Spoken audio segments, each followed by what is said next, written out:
Ladies and gentlemen, welcome to Chatham House and welcome to this session on who runs the internet, which is about internet consolidation and control.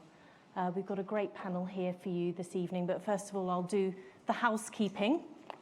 So this event is on the record. It's not under the Chatham House rule, despite being in Chatham House. It will be live streamed. It is being live streamed. And there's also, very important, a drinks reception afterwards when this finishes at 7:15 sharp. This is all part of a collaboration between the Internet Society and Chatham House on these issues of consolidation and control. And as part of that, we have a special issue of the Journal of Cyber Policy. We've got some copies of the journal, not the special issue because it's to be done in the spring. But what we have got this evening is a sort of preview of that special issue and some of the topics that will come through. We've got two of our authors here, Jennifer Cobb and Jessie Sowell, and also Andrew Sullivan, who's the President and CEO of the Internet Society. Before we get started with the panelists, I was asked to just set the scene a little bit, not just on the special issue, but what we're talking about. So we're really talking about the bits of the internet you can't see. I think that we're probably all familiar now with the concept that at the application layer, the platforms, the services, whether it's search or social media, that there are a few winners who've come through, whether it's Facebook, Google, or whatever, or Alibaba, Tencent, and so on. Here we're actually digging deeper into the so-called internet layers, what really makes the internet the internet. And when I was getting started in the internet 20 years ago, the sort of exciting elements of it were that it was based on these open, interoperable, very simple protocols, which were open in that they were non-proprietary as well as available to everybody. And that nobody really owned the internet, nobody really controlled it, nobody could be said to be running it. And it was an environment where you had a survivable network, which was so useful during times of conflict or times of crisis, but it was also an environment where there would be permissionless innovation.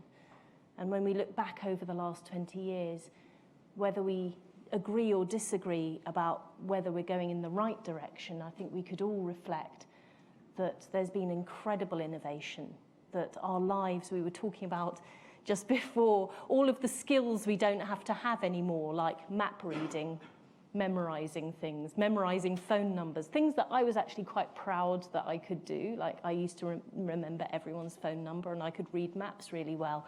Those are skills now that we don't really need as people. We have the internet instead. So when we look beneath that application layer, whatever we choose to look at, whether it's internet exchange points, which you'll hear about from Jessie, or whether it is those complex supply chains of online services, the same names keep coming up again and again. They're often the same names that we're familiar with from the application layer. But what does this mean, and what does this mean for the internet? We've got a wonderful panel here. I'm not going to do big bios for everybody, but just a quick introduction. Andrew Sullivan, who's the President and CEO of the Internet Society. Jennifer Cobb, who's a Research Associate at the Department of Computer Science and Technology at the University of Cambridge. And Jessie Sowell, who's an Assistant Professor at the Department of International Affairs at the Bush School of Government and Public Service, Texas A&M University. It's quite something for a business card, isn't it? That's quite the title. But welcome to Chatham House, all of you, and thank you for joining this conversation. We'll also throw it open to the floor when we've gone through the initial remarks. So, Andrew, the Internet Society's been a leader in defining really what the characteristics, what you call the invariables of the internet are. we're talking about here consolidation and control. When you start to chip away at those invariables, when you start to have big companies really owning a lot of the infrastructure or running a lot of it, is it really still the internet, or is it just another network? It's a good question. There are a couple of dimensions to this that I think are worth thinking about. One is that in some cases, we've seen this before. We've seen periods of consolidation around particular technologies, and then the people who consolidated found themselves in trouble, and they haven't held on. So I remember many years ago, for instance, everybody was panicked that America Online, AOL, was going to like take over things and was going to ruin the internet. And instead, of course, they faded away, and we got the contemporary internet. So, and I remember when I was first coming online, everybody thought that Microsoft had basically sewed up the world, and that there was no way that you were ever going to break that monopoly. And yet they don't look so mighty today. I mean, they're still strong, but nothing like everybody was concerned about in 1998, say. So I think that there's a dynamic there that I think it's very easy to fall into the mistake of thinking that your current conditions are exactly what's always been true or what's always going to be true. Nevertheless, it's the case that certain kinds of consolidation have the effect of stanching the ability of other people to enter. And I think that that's one of the real questions that we have to ask ourselves. Are we creating an environment in which it's sort of impossible for somebody to come along and make a better mousetrap? And I think the answer to that is wide open. And it's quite interesting because there are two different kinds of pieces to this. One is a development that we've seen over and over again, which really replaces open protocols with proprietary protocol interfaces. So if you think of open protocols, they're the ones that are developed by the Internet Engineering Task Force. Anybody can build on them, anybody can use them, and so on. A lot of online services today are instead developed over so-called APIs, application programming interfaces, that are proprietary things that are basically web services, and they're exposed that way. And what that means is if you're the company who owns that API, you can change it at will. And so if somebody comes along and starts building something that's better than your own stuff on top of your API, you just change the rules, and now it's all over for them. And we've seen this actually happen more than once. So it's by no means a stretch of the imagination, because it's actually happened. So that's one kind of development that I worry about, and I don't know what to think about it. The second kind of issue has to do with the use of formally open protocols like SMTP or DNS or things like that, and yet to see a lot of consolidation around that. So when I first started using the internet, essentially everybody ran their own mail server. So now there's usually badly. Right? Generally badly. It turns out that running a mail server well is complicated. Running it badly is really, really easy, and running it so that it doesn't turn into this fountain of spam for everyone else on the internet is quite difficult. And so we saw people gradually offering that service over and over again. And what's interesting is if you look now at the mail systems, there's really between 5 and 10 companies that run them all, and everything else is completely in the noise. So that's a formally open protocol. Anybody could run their own, and yet there are these giants who operate in that environment who really can make or break the market. And that is a case that seems really paradoxical, because you would think that there'd be a natural point at which the consolidation would stop, but instead what we see actually is that there's an acceleration. And I think the economics of that are quite interesting. But again, it's hard to know whether that's something that is just we haven't reached the equilibrium yet, or whether it's something that betrays a real fundamental problem. And you talk in the Internet Society's Global Internet Report, which was published earlier this year, you talk about this sort of, we've got to a stage where it's Rockstar Economics, where only the largest and most famous can profit.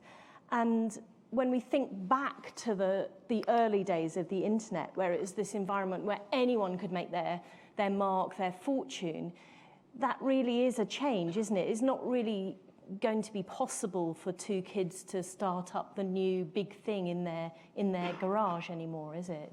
Well, I think we feel that way anyway. Whether that's true, I think, remains an open question. And I would point out that some of the things that look like Rockstar Economics are also opportunities for the people in the garages. So from one point of view, for instance, AWS, Amazon Web Services, or any of the other large cloud ones, but I'm going to pick on AWS because they're the biggest concentration here in the UK. They look like an overwhelming dominator of the field. And yet they now deliver, and you can rent by the hour from them, facilities that 10 years ago nobody in the world could afford to build. And that means that if you're starting up, instead of having to build your own data cloud and your own database systems and have all of the storage and everything, which you couldn't have afforded to do, you can get started very, very cheaply and then build up. Now, there's a problem in this market because it turns out that somewhere in the middle of that, it's very easy to go bankrupt because it costs you more to expand. And there are problems, and I think we'll hear a little bit about that, about understanding that supply chain. So I'm not suggesting that it's all puppy dogs and rainbows, but I think that this is one of those things. What is the Tom Waits expression? The large print giveth and the small print taketh away. There's this idea that there's actually some benefit and cost here, and we need not to concentrate only on the cost. That isn't to say we should ignore the costs. I think we should pay attention to them, but we also should pay some attention to the benefits that certain kinds of consolidation can bring us.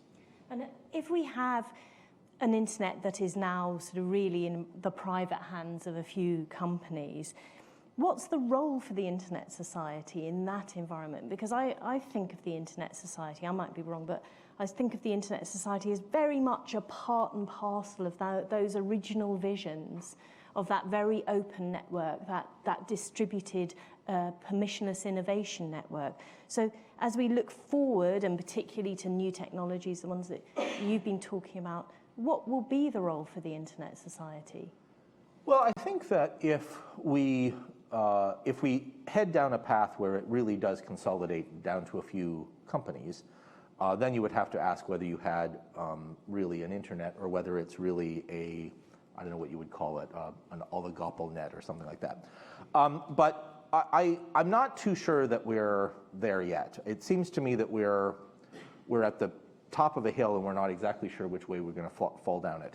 Because the other possibility is that the open protocols on which all of these large companies also depend, remember, they can't turn them off because they need them. So those protocols remain there, and they remain there to be exploited. And so the question is, will there be enough of a critical mass to pull away from this? And some of this is a social policy issue, some of it is economic policy, some of it is industrial policy, some of it is decisions that we each of us have to make. We maybe have the potential that we could head in a different direction, which involves using some of the innovations that some of these large players have provided, and yet using them in the favor of, to the advantage of the people who are trying to build things on the internet. And so is the Internet Society's role just to observe this, or should you be raging against the dying of the light? Well, I'm not sure that I'm too comfortable with the dichotomy, because I think maybe the answer is both. I think there is a really serious responsibility to have some clear-headed understanding of what these issues really mean, some measurement of what's actually going on, because I think that's very, very difficult. And I think it's important to understand how difficult it is and why. At the same time, I think that it's necessary to point out when certain kinds of concentrations are unhealthy for the network, what that does to the ability of people to use it. And in a lot of cases, this is not merely a question of sort of politics or values that people have or whatever. There are also technical consequences of it, right? That is, there are certain kinds of innovations that tend only to happen when you've got a pretty healthy disagreement about who's going to win. And when you get strong monopoly, or even just a few players, or when you get regulated monopoly, which is a tradition that we had, you actually see that the innovation tends not to be quite as great. And I think that that's something that we need to pay a lot of attention to. On the other hand, one thing that I've noticed is that some of the consolidating companies have started to act defensively against the fear that they're going to be regulated or that they're going to be broken up. We've seen this in other industries previously. One of those who've listened to me before will know that one of my favorite analogies is with the automotive industry. And one of the things that's quite interesting is to watch car companies as the automotive industry consolidated, because they started to get into a defensive crouch against regulation against them. And that meant that actually a number of innovations that were potential or possibilities in the automotive industry much earlier on only happened later due to regulation. And what's weird is, if we somehow managed to convince them not to worry about regulation, they might have shifted earlier, and yet we ended up in a paradoxical situation. Thank you. So before moving on to Jennifer, I need to ask you about the sale of .org. For those of you who don't know, the Internet Society owned the registry, domain name registry for .org, or had a financial interest, and has recently sold it. My question to you, Andrew, is were you surprised personally by the ferocity of the reaction from some aspects of the community? So first of all, I should say that this is a pending transaction, so it hasn't actually completed yet. But I was a little surprised at some of the reaction. I expected that some people were going to be unhappy. I expected that there were some people who would think that this was the wrong thing to do. I expected some people to not to care about it, and I expected some people to be supporters. The people who are opposed to it have been very, very vocal, and I think there's a significant number of them, and I understand that. I do think that we did not perhaps explain ourselves as well as we could have, and that's on me. But I was a little bit taken aback by some of the remarks. But I did expect that some people would oppose it. Okay, thank you. Jennifer Cobb from the University of Cambridge, you have been looking at the complexity of the supply chains in the online services. So you think you're working with an application, but in fact there's a whole load of stuff going on underneath the surface. So can you just talk to us a little bit about what you discovered, and particularly whether you think that the existing regulations we have are sufficient to sort of cast light upon that? Sure. So we, as you say, looked at the supply chains of services that really connect together. If you're using an application layer service, actually what's happening in many cases is it's relying on a large number of infrastructure level services to provide whatever functionality it is that you're using. And of course, at infrastructure level, some infrastructural services can themselves be relying on other infrastructural services. So you end up with this supply chain, and it's really a complex system of systems. And the problem is that it's exceptionally complex. And that complexity leads to a couple of different problems. The first and foremost being that it's exceptionally difficult to understand what's happening within that. There's a real lack of transparency around this kind of stuff. The second major problem is that you run the risk of things like emergent property and emergent behaviors arising in that kind of complex environment, which means that you have a supply chain that is unpredictable and potentially unreliable, with significant downstream effects. And unless you can understand how that's functioning, which is difficult to do because of the opacity, it's really very difficult to be able to understand what those effects might be. So we tried a few different legal and technical methods for investigating this complexity to try to figure out what's actually going on. We are very interested in the data flows between these different services, with our idea being that essentially, if you can see where the data is going, you can see which services are being used. So we tried some technical mechanisms, and what we found was that if you have a direct relationship, if you as an end user have a direct relationship in some way with the infrastructure service, whether it's taking data from you or returning data to you, then you can, to some degree, just figure out where that data is going to. But it's very much at a very top layer kind of thing. You can't really see into a second level, into a third level kind of thing. There's quite a lot, almost like a barrier at that point. But if you don't have that kind of indirect relationship, it's exceptionally difficult really to figure out what's going on, because there's no mechanism at a technical, or there are very few mechanisms at a technical level to investigate that. From a legal point of view, there are very few frameworks that would require the kind of transparency that would allow you to look into this. The one that we tried using, partly because we're interested in data flows, was GDPR. So in theory, GDPR requires that all processing of personal data would be fair and transparent, which in theory would allow you to figure out where your data is going to. And companies, in complying with their obligations under GDPR, will often put information in their privacy policies. And if you submit a subject access request, you'll also sometimes get information back from them. But what we found was that primarily what they tell you is not actually useful information in any meaningful sense. They tend to tell you that they use categories of third parties rather than which actual third parties. So they might say we transfer data to a range of providers for analytics or something like that, which makes it really very difficult to understand where that's actually going to. There isn't the sort of granularity you might need. There's also kind of the flip side of that is if you have too much granularity, you might kind of be overwhelmed if you're the end user trying to figure this stuff out. But we found that it was a real limitation in trying to figure out what we wanted to figure out. So what we were able to find from our investigation was some evidence of consolidation. We found particularly Google and Facebook services were absolutely dominant in many areas. And of course, Amazon was a big player as well. But we don't have enough evidence to really figure out exactly what's going on. And we don't have the legal and technical mechanisms to really get into this. And I think if we want to be talking about consolidation and perhaps what we should do about consolidation or what kind of responses we need to consolidation, we need, I think, a much better understanding of that consolidation, not just at the sort of top layer of infrastructure, but deeper into those supply chains to figure out what's really going on there. And we probably will need some degree of legal reform to be able to find that. GDPR isn't sufficient. The other legal frameworks that we have themselves also aren't sufficient. We might need to try to align the incentives for these service providers to provide more information. A lot of this stuff would be commercially sensitive to some extent. A lot of the commercial pressures would be to not reveal where data flow is going. And I think we need to try to shift those incentives in some way to try to open that up a bit, whether that's through legal reform or policy reform or whatever else.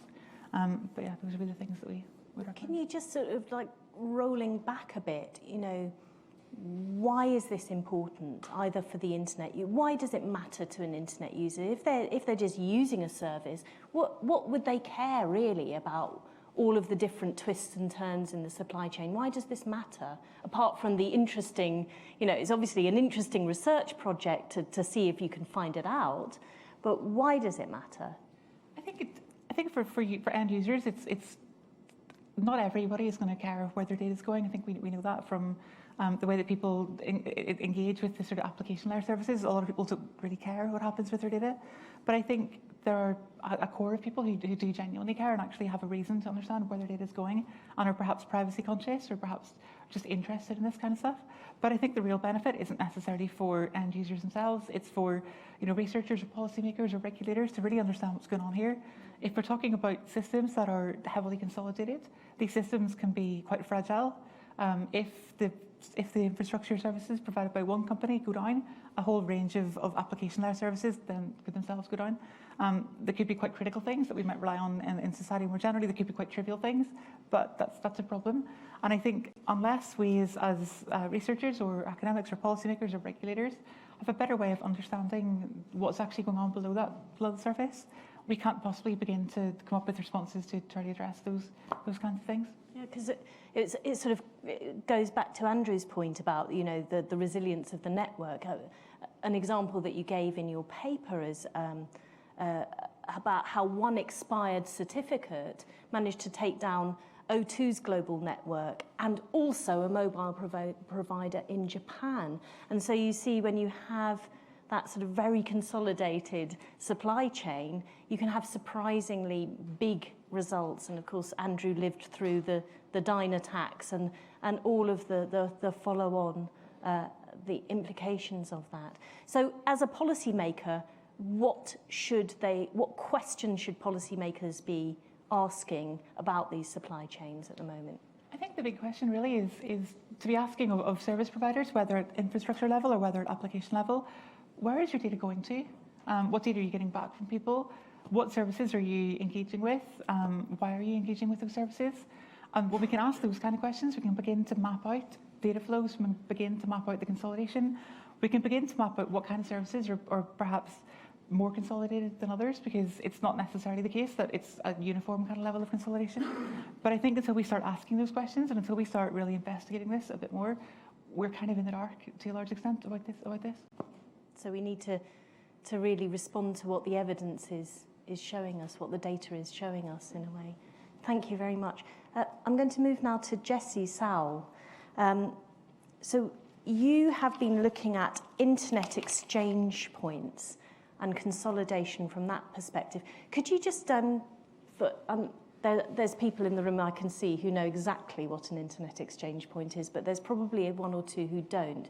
Could you just explain what they are, but also, talk to us about the impact of consolidation in that area of the infrastructure and whether it's a good or bad thing, speaking simplistically? Sure. So building a little bit on Andrew's framing and this notion that like the power of private networks. I mean, the internet is a network of largely private networks, and somewhere geographically, in many points around the world, you actually have to interconnect those networks. And a lot of these folks are nominal competitors. They don't necessarily want to build their infrastructure into the facilities of their competitor and vice versa. So in many areas around the world, around the late 1990s, folks said, we don't want to pay exorbitant prices to like AT&T and Cogent and all the big telecom providers to move our bits across the ocean or move our bits around the world. We're network engineers. We can build our own interconnection facilities. We can build our own facilities to connect our networks to keep our local traffic local. And in many ways, that's the essence of what an internet exchange is. It is there to ensure that the networks that are geographically close to each other, their traffic stays geographically proximate. And they have evolved from just moving traffic back and forth amongst local actors to becoming these platforms supporting markets for a lot of the infrastructure services that animate the internet. So you have folks that are, you have transit providers, you have transport, you have a lot of the mechanics of moving bits back and forth, but you also have DDoS mitigation services that are increasingly seeing these platforms as places to deploy and places to be able to absorb a lot of DDoS attack traffic. So in many ways, these internet exchanges are the baseboards for connecting the networks that make up the internet together.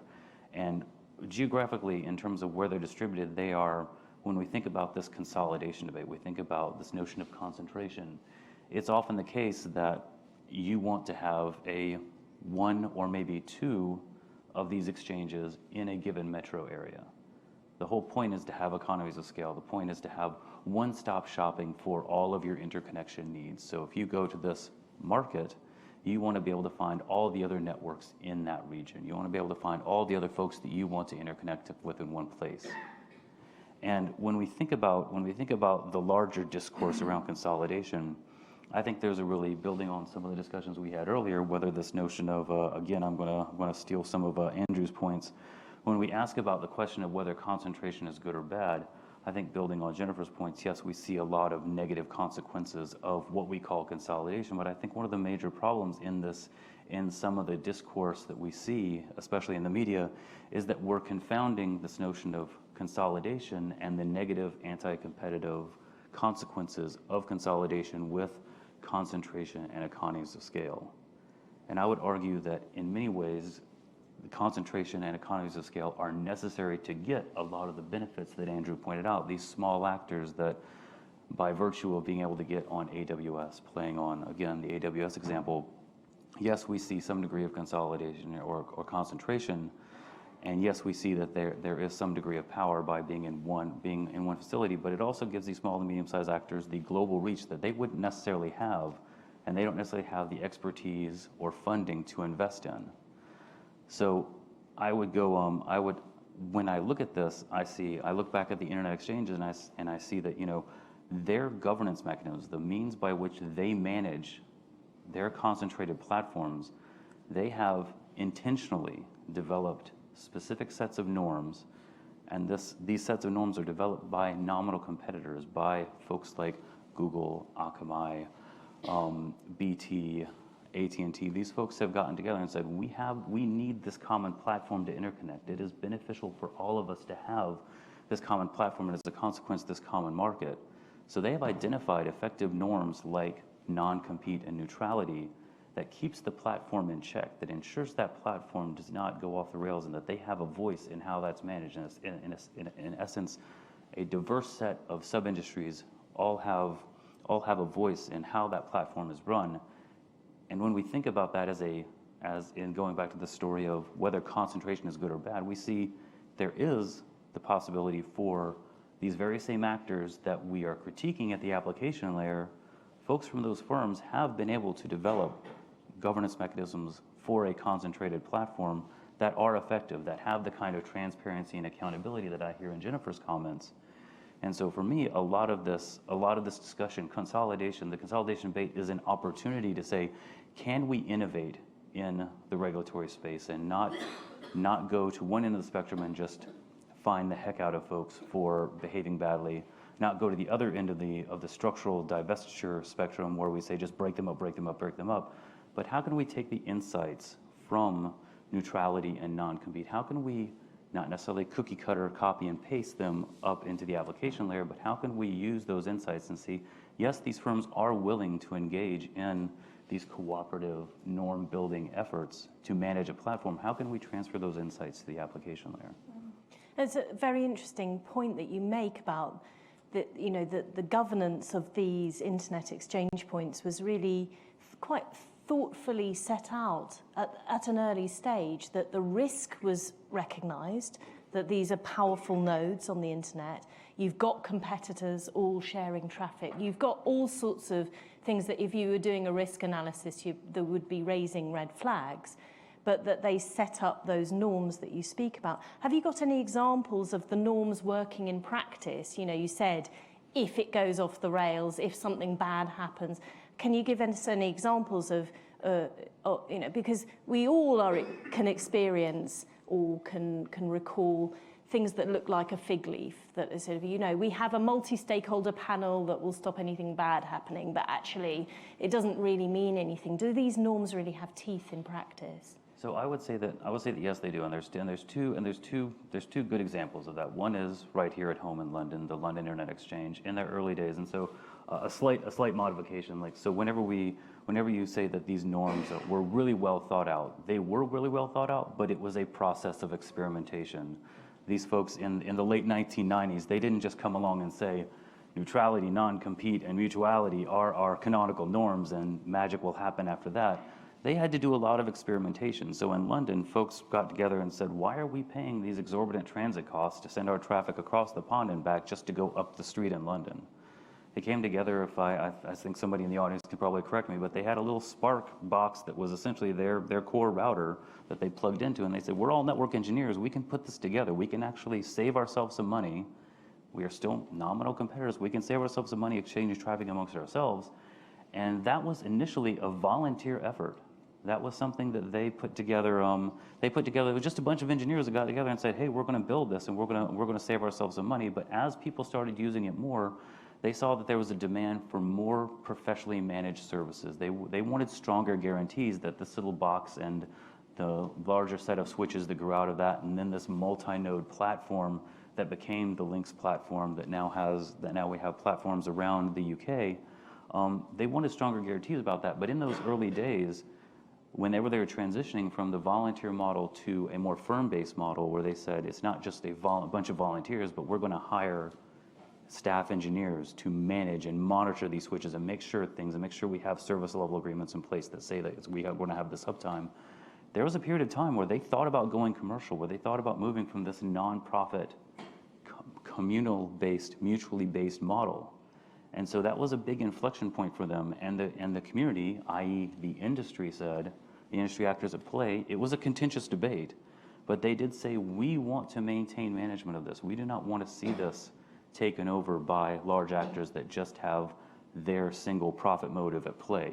We like to have this management role. So there was this element of what we would call in the policy world policy experimentation, norm experimentation, and that's really that big inflection point for them. The other story that I really like to tell is the one of France IX. And so back in, if I remember my dates correctly, back in 2008, a lot of folks, some of whom are in the room, pointed me to look at France IX as an example of, Paris was a really bad place to interconnect back in 2008. There were the market for interconnection facilities was very fragmented. There was like 8 to 10 very small places where you could interconnect, and most of them were managed rather poorly.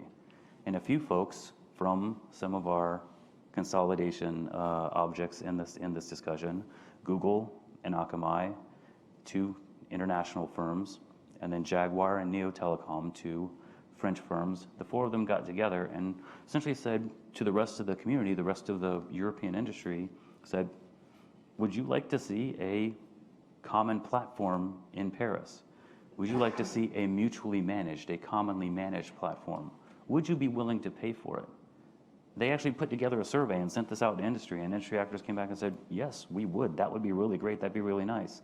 And they went ahead and they built that platform, and they built France IX. And France IX is now one of the most successful internet exchanges in Europe, and I would argue also in the world. And this is an example of where they took that deep experience from those experimental days. One of the co-founders that I interviewed for my research literally said they took the Articles of Association of two of the biggest internet exchanges in the world and compared them and said, I'm going to take the best pieces of both. I'm going to tweak it a little bit for the modern internet, and we're going to create this model. So I wouldn't say that these norms just came, that they were made purely by design. They were made by experiment, but in effect, these actors, these nominal competitors, came along and corrected a dysfunctional interconnection market in a particular region.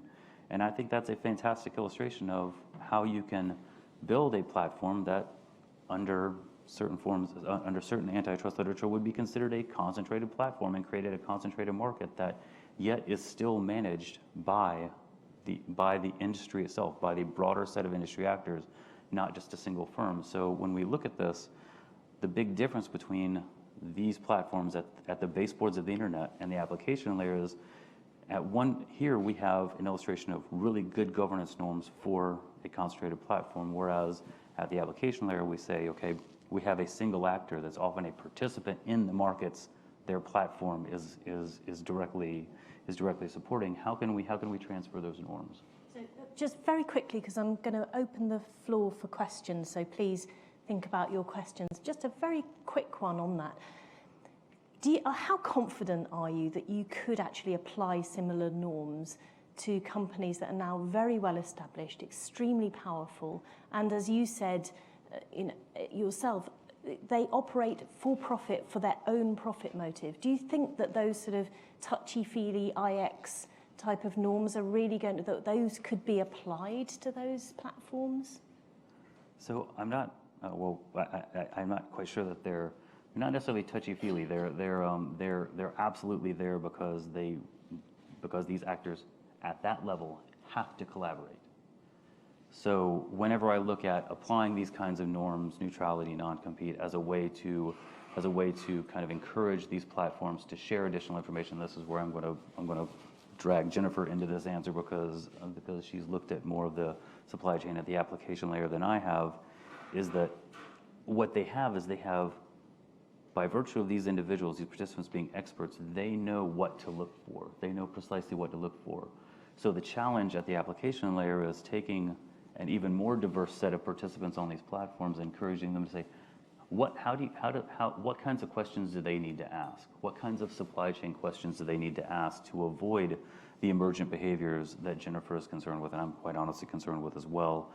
And how do we, from the regulatory side, what is the appropriate regulatory incentive to make these powerful actors introduce these accountability mechanisms, these transparency mechanisms? So in my case, the participants can see precisely how their data is used. Looking at Amazon Marketplace, how are those marketplace, those third-party participants, how is their information about the risk they're taking introducing new products and services? How is Amazon using that? Is Amazon using that just to say, oh, look at them, they took a risk, they deployed an interesting service or an interesting product, now we're just going to go and deploy it ourselves, and oh, if they can't keep up, too bad, so sad.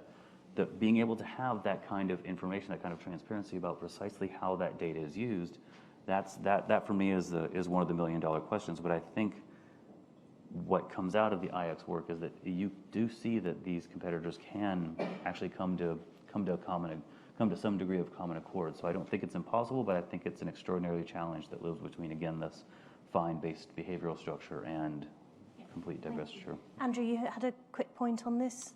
Yeah, to double down a bit on that, I think that there's an important point about this, that it's not only a regulatory or social problem that we're talking about. This isn't merely a policy issue. The policy issues that Jennifer was talking about are also technical problems. If you're designing that service and you simply don't know that actually this thing is consolidated upstream and you're dependent on a single point of failure, you are really in trouble. You're designing what you think is a reliable service, and instead it turns out to be 3 steps down, critically dependent on a single point of failure that you thought you designed around. So actually, there are just good, solid technical reasons to be informing people of these things as well. Thank you very much. Anybody like to ask a question? Okay. Okay, so Maria at the back. Just wait for a mic because we're being live streamed. So.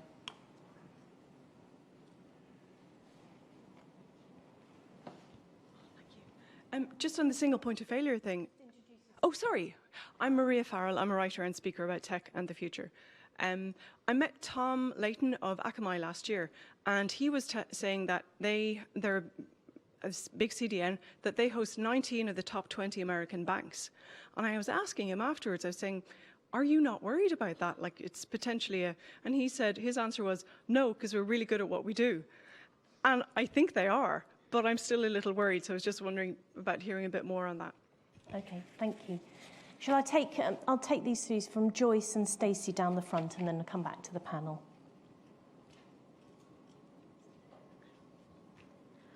Hi, I'm Stacy Hoffman from Oxford Information Labs.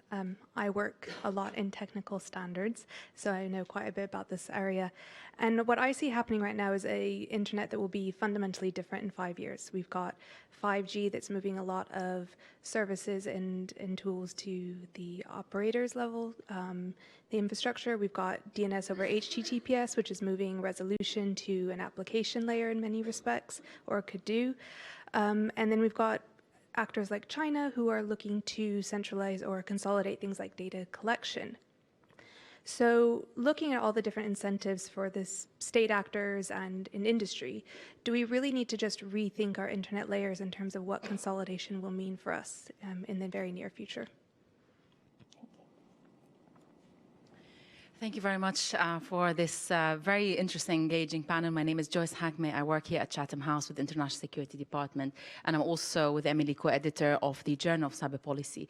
My question is, and also thank you for talking about the challenges and opportunities about internet consolidation in terms of the newcomers and what that means, and also how they are also supported by these big platforms. And we've been hearing increasingly by some politicians calling for the breakup of these tech firms. And I guess my question is this the right approach to the issue of consolidation? And if not, what are the risks that are associated with it? Thank you. Thank you very much. Great questions. I think those could keep us going for the rest of the evening, but I'm coming back out to the audience for more questions. So, are you worried about that sort of example of Akamai looking after 18 of the 19 biggest banks or whatever it was? Even if Akamai are not worried, should we be? When we think about the internet in the next 5 years, whether it's 5G, DNS over HTTPS, or what China is doing with centralized data connection, do we need to rethink the internet layers? Do we need to rethink those invariables and describe them differently? And is breakup the right, hard to do, but is it the right response to the sort of consolidation that we're seeing? Who'd like to go first? You don't have to do all of them, just pick one, but do pick one. Jennifer. In response to Maria's question, the question of these people seem to think they're completely infallible in some way. We've seen this happen with Facebook, for example, over the years, where people have said to them, you have a problem, this is going to be, in a couple of years' time, it's going to be a real issue. And they've said, well, we couldn't possibly have a problem, you're being daft. No, we don't have a problem. A couple of years later, they go, actually, we think we might have a problem here, we might actually have missed something. And then at some point, it turns out it's actually a really serious thing. It's kind of like something that nobody really knows how to deal with because they were completely unwilling to address it when people were telling them about this. So I think it's probably the case that a lot of these companies think they're really good at what they do, and they're really good at security, they're really resilient, they're really reliable. But actually in practice, that's maybe not necessarily the case. And I think we have to not really take them at their word for this. We have to kind of say, look, it's great that you think that, but I don't want to rely on your kind of delusions of infallibility, and we need to try to find a different way to figure this out. In fairness, a lot of them are very good at what they do, and probably better. I think this is part of what Jesse was talking about and what you were talking about as well, Andrew, is that You know, whether it's on resilience or cybersecurity or just the professionally run network, a lot of these companies that have become so successful do so because they're good and we like their services. But yeah, point taken there. So there's one thing that one of my interview subjects very early on in my research highlighted to me is this saying that might scare some people, but it's a fantastic quote. Is that in the early days of the internet, if as a network engineer, as a peering manager, if you haven't fat-fingered something, which means you make the equivalent of a typo on a routing announcement that says who you should talk to and how, if you haven't knocked out 30 to 40% of the internet at some point in time in your career, you're not doing it right. But the corollary to that is doing it once is learning, doing it twice is incompetence. And so that mentality amongst a lot of the network operators that I work with is that there is some degree of some of the conversation we had earlier, moving fast, breaking things. And there's something to be said for that experimental model, that permissionless innovation, that ability to do those experiments, because there's just as much you can learn about breaking something when you break something as there is from saying, oh, I've done it well. And so I agree that there are plenty of people out there that are extraordinarily overconfident, but I think there's also a counterbalance that there's lots and lots of really great operators and engineers that are out there that have said, you know, when we will inevitably break something, that's going to happen, but you have to have the discipline to actually learn from that mistake, and that's something that I think is invaluable. I think it's something that's very characteristic of an industry that has to manage this extraordinarily complex system. Well, this is an interesting point that I want to pick up on in order to address this question of whether there's something fundamental that we need to rethink. Because actually one of the things that I think we see in some of those efforts, and not just in the efforts that you mentioned, but in fact in a number of other regulatory efforts, in the idea that, oh, well, we'll magically break up these firms and then everything will be fine, is a kind of magical thinking that, you know, the managerial approach of centralization is going to solve this problem for us. And I think one of the things that's really interesting is that the solution that many people seem to be proposing to the problems that we're seeing on the internet that arise from consolidation and concentration is, oh, I know, we'll just replace the concentration. Instead of leaving it up to, say, Facebook's engineers or AWS's or Tencent's or whoever you like, we'll put the government in charge of this thing and then it'll be fine. And that's a bizarre design, right? The clever thing that we did with the internet was to build a reliable system out of unreliable parts. And the reason we did that was because we depended on the idea that, yes, somebody was going to fat finger things and they were going to take down 30% of their connections. And the solution to that was just to expect it to happen. The previous architecture depended on perfection, and it was extraordinarily good. But when it failed, boy howdy, did it go bad. And so the solution to that was not to have that problem. And I think the point that Jennifer has been making in her research is precisely that we are wandering into that problem by accident because we're obscuring from ourselves the fact that we've actually got these single points of failure. But another way we could do it, for instance, is with a new IP system that centralizes management so tightly that, in fact, you don't actually have the intelligence out at the edge. You put all the intelligence back into the network. Well, we tried that thing, and it fails hard. So don't do it again. And you would think that we would learn that. I almost feel like we're going to demonstrate sort of empirically that old saw that those who do not learn from history are condemned to repeat it. And so I'm quite nervous about that for that reason. Thank you. Anyone else? Sir at the front.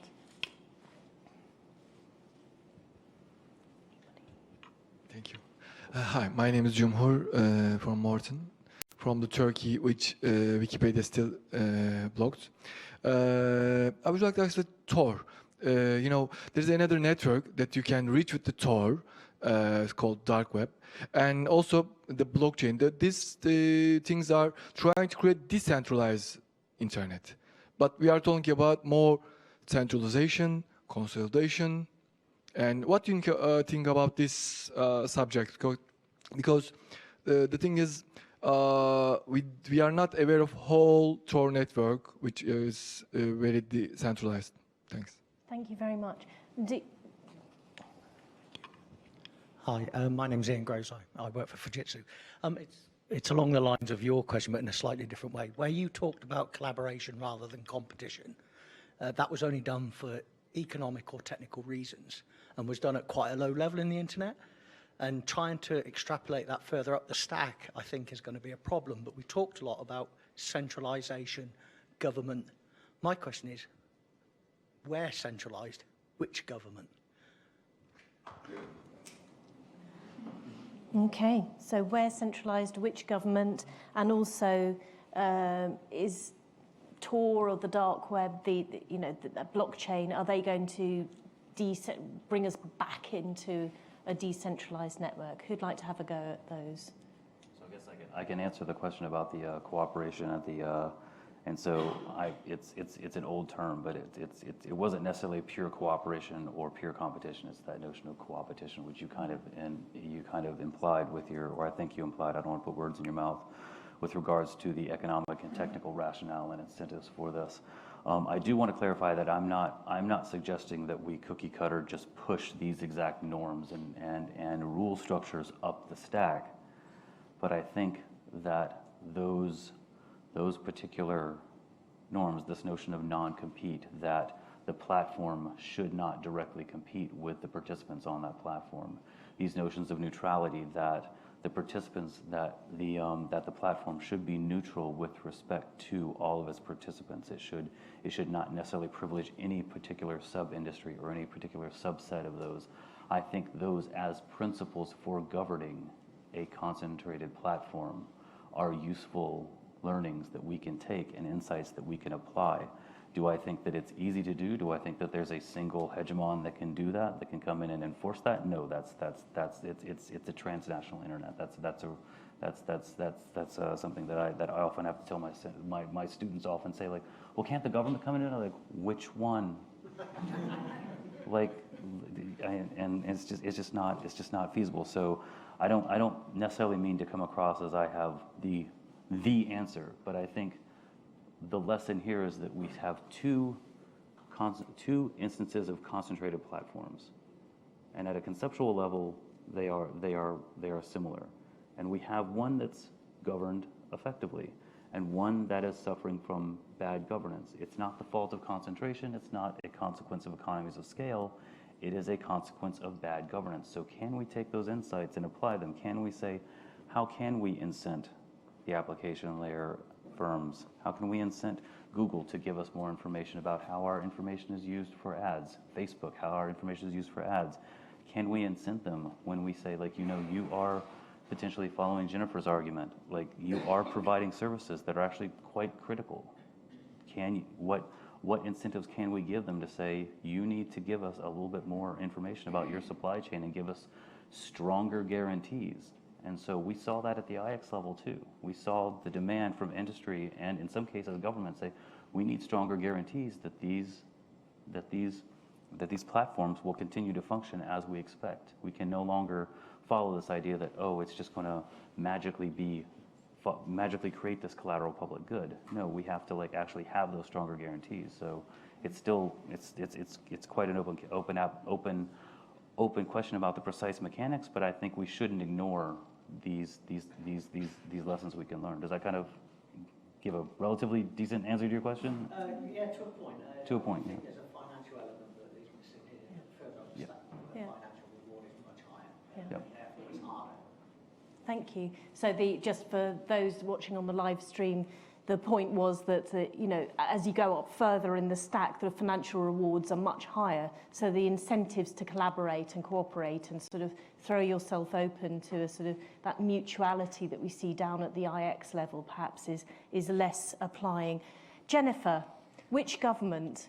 That's a good question. I think the first thing I want to talk about is probably the Tor blockchain question. I think we can look for technical solutions to this if we want, but actually a large part of the problem is the business models of the companies who are doing this. who rely on getting more data, growing in scale, operating at transactional level, and are fundamentally driven purely by profit. You can get them to introduce things like Tor or use things like blockchain if you want, but as long as the drive towards more data, bigger scale, more money is a fundamental component of this, it's not going to solve that problem, I don't think. It's also why I think breaking up these companies isn't necessarily the best idea, because it kind of assumes that there is some degree of a market solution to a market problem, and I'm not necessarily sure that that's true. I think actually we need much more creative and inventive ways of dealing with this. I think you're right that there has been sort of bad governance to some degree with this. We haven't really stepped in and we've taken a very hands-off approach to this kind of thing. I think we need to be much more interventionist, much more active, and that brings us back to the question of which government, which is an exceptionally difficult question to answer. There's no straightforward answer to that. But what we have seen is that certain regulatory blocks can influence very significantly the way that technologies develop, particularly in Europe with GDPR. We've seen the emergence of sort of privacy-enhancing technologies and this kind of thing. But because of the size of the European bloc, because of the size of the single market, the evolution of European data protection laws had a significant impact on the evolution of data protection law in other jurisdictions as well. It's not necessarily the case that we need to create a harmonised set of global rules across this, but if you have a bloc the size of, say, Europe that is willing to take the lead on this, then that can have sort of knock-on effects and move this on. And I think the other thing just is to come up is this idea of neutrality, and that we should be having these infrastructure services being neutral. I'm not sure that's necessarily a realistic option. I don't think they can ever be neutral. I don't think it's a neutral act to say keep 8chan online because you decide you want to give it DDoS protection. That's not a neutral act whenever people are learning on 8chan how to attack mosques in Christchurch. These aren't neutral things. These aren't neutral services. We know from research that's been done by Langdon Winner, by Lawrence Lessig, people like that, there's no such thing as neutral infrastructure. It always constrains and shapes and permits and allows behaviour. And we kind of have to be aware of that. We can't just go, this is a neutral thing, it should be neutral. We have to be aware of those things, I think. Andrew, I'm going to go out to another question, if I may. There's a chat there and then Philip. That's right. Okay. Oh, should we take these three?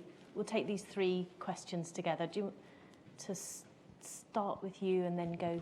So if the internet's going dark, will there be a role for the Chatham House rule on the internet of the future? And reference Andrew's defence of the .org. Why should I give a .fig for the US national domain? Thank you. Like .com, the US national domain, so I don't really care. So, thank you. And then we've got a gentleman there. Hi, Michael Cooper, I'm a member Chatham House. I was intrigued by a couple of points that Jessie made particularly, but if I look at internet generally, you could argue that it's been slowing down and struggling with more and more things over a longer period. We've had an addressing problem for a couple of decades. TCP is known to be problematic, and fixes and corrections to that just can't get out. So we can recognise problems, but we can't seem to fix them. Do we not need concentration either in the form of government or large companies who've got very smart people and the resources to actually drive forward the changes that are probably needed for the internet? Thank you for that. And just the gentleman behind you, if you'd pass the microphone back. I was intrigued by the comment that Akamai host so many of the American banks. I would have assumed, however, that the American banks, like the British banks, have 4 or 5 cloud suppliers and they multiple source. And we've got in one direction this drive for consolidation, economies of scale and so on, but any large corporate, if they are critically dependent on online services, are going for multiple independent routings via multiple independent technologies using multiple suppliers. The only glue is the fact that these things can communicate with each other via IP. Now, is there not, because of the sheer need of industry and of government for critical national infrastructure and resilience, a force that's driving in the other direction very healthily? Thank you. So a range of questions there. One about .org, or really a sort of I don't care about .org, but also a very interesting point here about, don't we, where you have a single company that can do something, they can implement changes very quickly that we haven't been able to do with, say, IPv6 adoption, for example. And then the sort of the fact that if you've got 4 or 5 suppliers and are you genuinely resilient? I suppose a lot depends on whether those 4 or 5 suppliers really are, whether they don't just all terminate at one point and it's in fact one provider. This is why we need to know about supply chains. Can I come to you first, Andrew, on those points, and then we'll come back. Sure. So I didn't fully understand the question about .org, but since it's I don't care, I guess that's okay. The point about V6 and this point about multiple providers is actually 2 poles in the, or 2 ends of a discussion that's going on there in a market that is consolidating in ways that might be dangerous, and I think that that's the central point. There's not a lot of evidence that single operators are any better at V6 adoption than anybody else is. Or to pick another example, DNSSEC, which is a similar sort of thing. There have been a number of governments who have mandated certain kinds of adoption across their entire operation. And I mean, this is literally the government on government-owned infrastructure, and they often can't get it done anyway. So the idea that sort of magically, if we just scaled that up to the whole internet, it would work, I'm skeptical at the very least, because I mean, the real question is there a real problem here? And I think, in the case of V6 adoption, for instance, we've actually seen market mechanisms work there. It's just that it's turned out that it's been much more catastrophic change than we expected. That is, people seem to be willing to hang on to their like lousy old approach to things and like add more and more epicycles on the outside of their model until finally it just collapses and then they go all the way over. And so I think that what's interesting about that is the question of whether somebody has actually done this diligence. Because I think in a lot of the providers, what you see is incrementalism tends to be preferred. And this is true of engineering generally, right? Engineers like incremental solutions because it's better to just build a little thing on top of the stuff you've got than to think about it, sort of more deeply. Under those circumstances, then, the question is, okay, if this supply chain is really long, because I think this is an absolutely critical point for providers. Yes, banks and other people are trying to put themselves in multiple clouds. But if it all turns out that they're completely dependent on a single provider some way down the stream, and this is true at every layer. I want to point this out. I mean, we used to see this all the time in data centers. People would be like completely redundant connectivity and everything like that, and you'd go like 4 kilometers down the road and you'd find the trench in which all of the cables came together, and naturally that was the place that the backhoe showed up, and that's how we know, right? Because the backhoe showed up, and so we got a hole in the ground and we got a hole in the fiber. It was actually interesting. Near my hotel, I was watching them do this one day, and I was like, I'm pretty sure that's some fiber, and sure enough, and so this is still a problem today, and I think that that's the critical point. So I think in terms of this question about neutrality and whether there's a policy thing, I think it would be very, very interesting to say, look, as an urgent public matter, there are certain cases where you absolutely need to be able to trace this thing all the way back. I'm pretty sure that the Department of Defense people really do know where their cables go, and I'm pretty sure they really do know who owns them, and I'm pretty sure that under those circumstances they can force redundancy if they need to. But why should it be only the Department of Defense that has that? And I think that that's a critical policy question that I think would be good to address under these circumstances. Jennifer, anything to add to that? Yeah, I think the question, should we be waiting for one company to try to change these things, or one government to try to change these things?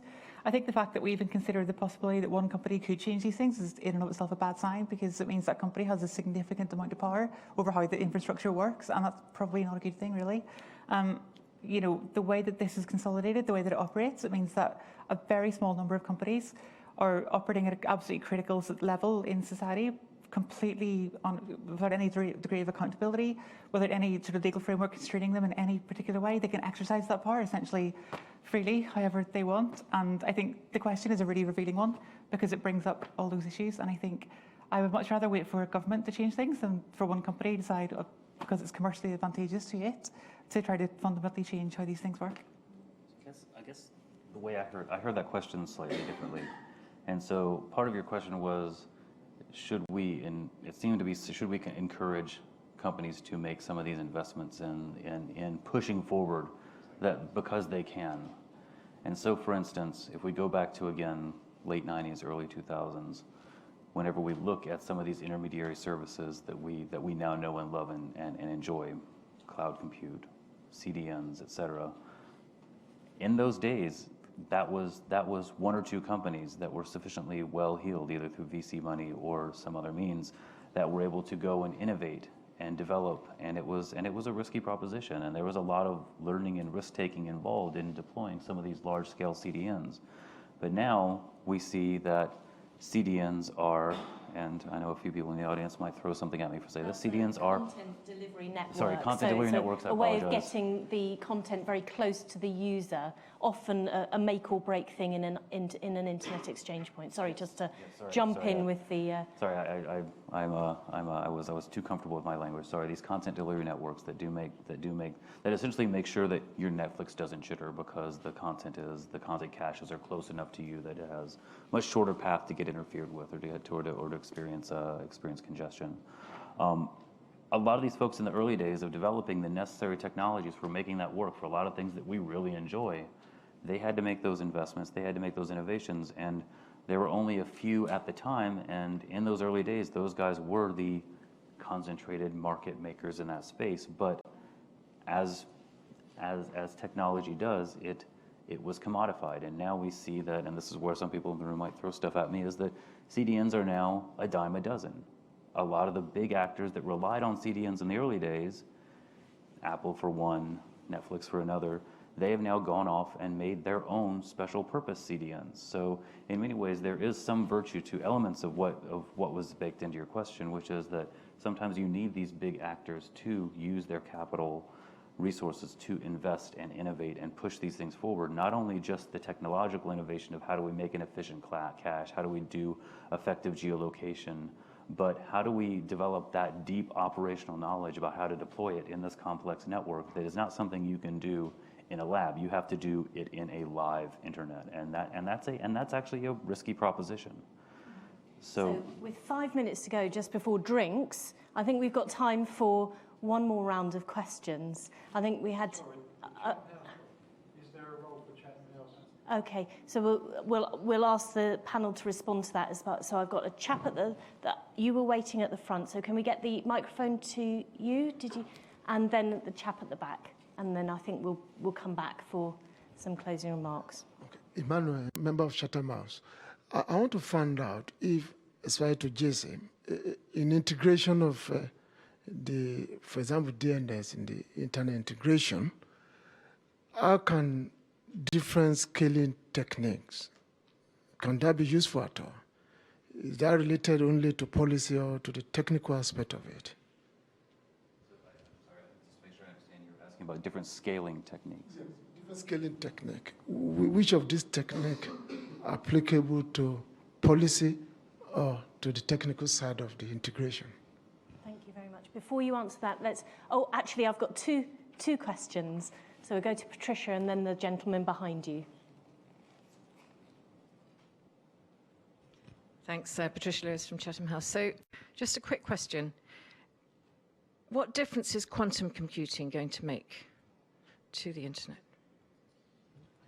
Thank you. Should I give you my question while you're thinking about the answer to that one? Yes, please give your question. Stephen Castell, independent consultant.